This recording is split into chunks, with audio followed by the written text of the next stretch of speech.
Kemudian Pak Kiai, pada kesempatan kali ini ada baiknya barangkali sebagai langkah awal kita memberitakan dulu atau menyampaikan hal-hal yang bertalian dengan apa perintah dan larangan di dalam berpuasa. Oh iya.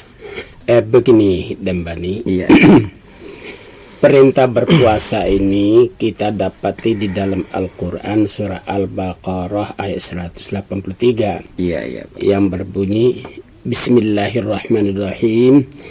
Ya ayyuhalladzina amanu kutiba alaikumus siyamu kama kutiba alal ladzina min qablikum la'allakum tattaqun. Iya. Maksudnya Pak Kiai, wahai orang-orang beriman, diwajibkan kepadamu puasa sebagaimana telah diwajibkan kepada umat sebelum kamu, semoga kamu bertakwa. Iya.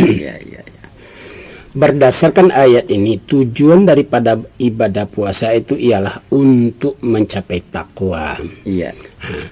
Apakah itu takwa? Takwa itu ialah al-imtisalu awamirihi wa ijtinabun nawahihi. Iya, mematuhi semua perintah-perintah yang terkait dengan ibadah puasa dan meninggalkan semua larangan-larangan yang terkait dengan ibadah puasa. Iya. Puasa semacam itulah yang akan sampai kepada derajat takwa.